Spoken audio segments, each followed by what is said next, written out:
Hello Capricorn, Salmon Rising and Venus Signs. Kamusta kayo? Sana po nasa mabuti kayong kalagayan.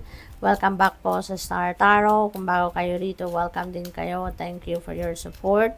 I truly appreciate it. God bless you all. Capricorn, paunang mensahe ninyo. Gratitude. And universal love shines through the miracles of life all around you.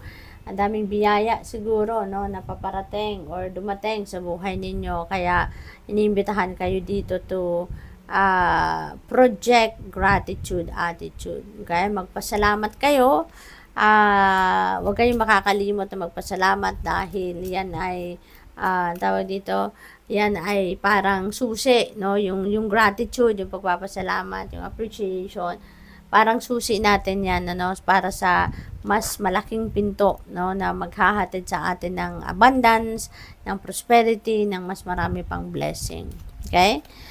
We have inner worlds. Your external world is a reflection of your inner world. Yan. Reminder lang din ito sa inyo. Paalala ito sa inyo kasi baka nakakalimot kayo na kung ano yung nagmamanifest, no? Kung ano yung nakikita ninyo sa outside world ninyo. Ito yun, yung reflection ng inyong inner world. Ito yung laman ng inyong isipan. Ito yung naging laman ng inyong damdamin, no? Kaya be aware, no? Kung ano yung iniisip ninyo, ano yung nararamdaman ninyo, kasi eventually yun ang lalabas sa inyong 3D reality. Yun ang makikita ninyo sa inyong outside world. Blue star, follow the light of your inner compass. The blue star, it will lead you to the truth that resides within your soul. Yan. Ito yung parang, ninyo, gabay. No? Sundin ninyo to. Kasi, dadalhin kayo nito sa tamang daan. Dadalhin kayo nito doon sa, kung ano na ang dapat ninyong gawin. Ano na yung path, no? Where you need to go. Where you need to tread. You have dreams. The universe speaks to you through your dreams. Ayan. So, Capricorn, siguro lately, may mga panaginip kayo. And those are important panaginip kasi those are guidance from the divine. So, pay attention kayo doon sa inyong mga napapanaginipan. Kung ano man yung mga elemento na napanaginipan ninyo, write them down on paper. Importante na susulat ninyo yan kung ano naalala ninyo. Dahil yun ang magiging reference ninyo, no? When you need some insights, when you need some enlightenment, basahin ninyo yan, ano, kasi yan ang makakatulong din sa inyo, no? Para malinawan ang inyong isipan. That is your guide, no? Hindi lang sa ngayon, kundi guide ninyo sa future. So, tignan natin kung ano pa yung mga mensahe para sa inyo for today. You have justice. You're getting what you deserve, no? Capricorn, makukuha mo kung anong para sa'yo.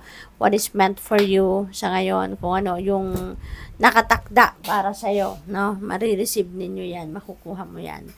Justice will be served. Then, kung meron kayong pinaglalaban, lalo-lalo na pinaglalaban sa korte, makukuha mo kung ano ang para sa'yo. Maybe if you are dealing with the justice system sa ngayon, ano, maaaring lalabas na yung verdict, lalabas na yung desisyon ng korte, and that might be in your favor, no?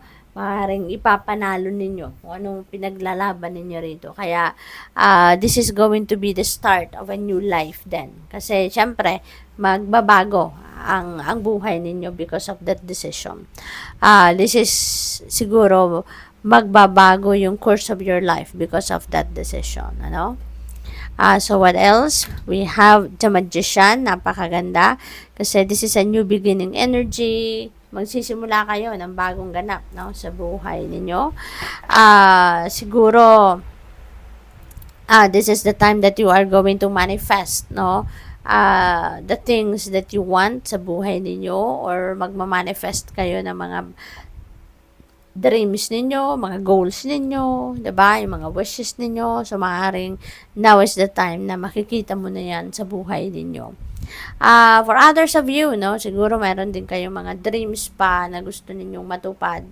And in the past, baka hindi nito magawa-gawa for whatever reason. No? Baka tinatamad kayo, or baka nagdadalawang isip kayo, or baka, alam mo yun, yung parang nagdududa kayo sa sa sarili niyo, kaya ko ba tong panindigan? Kaya ko ba tong matupad? Yung ganun. Kaya, nagpo-procrastinate kayo. Pero ngayon, mag-iiba na din ang takbo ng isip ninyo. Maybe you are recognizing the opportunities around you. Baka nakikita ninyo, napapansin nyo na kung ano mga oportunidad na nandiyan dyan sa paligid ninyo. Baka napapansin ninyo na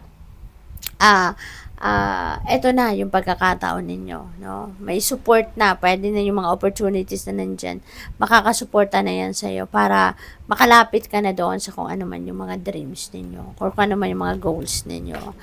Four of Pentacles, ayan, so dito sa Four of Pentacles, this is reminding you, no, to manage your money wisely, no? So siguro kailangan ninyo ngayon mag-ipon, or kailangan ninyo na ayusin ang pagbabudget ninyo, financial discipline, maybe this is a reminder for you na ayusin ninyo yung disiplina ninyo sa pagmamanage ng pera, or ayusin ninyo yung disiplina ninyo pagdating sa pera, sa paggastos, diba? Yung mga ganon, no?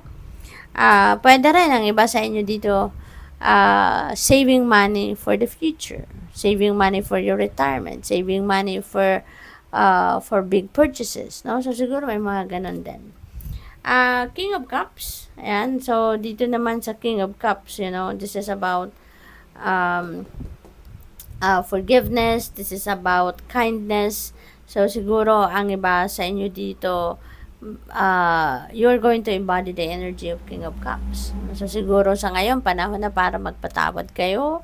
Siguro mas ngayon, tawag dito, maaawa kayo rather than magagalit, no, sa mga tao na mayroong mga shortcomings sa iyo, or mayroong mga pagkakamaling nagawa, no? So siguro mas magiging mabait kayo sa ngayon. Kung dati na kayong mabait, mas mabait pa, at mas maintindihin pa kayo sa ngayon. So that's really beautiful. Parang soft-hearted kayo sa ngayon, kind-hearted, no, yung ganon. So good luck. Thank you for watching. Love and light. Namaste.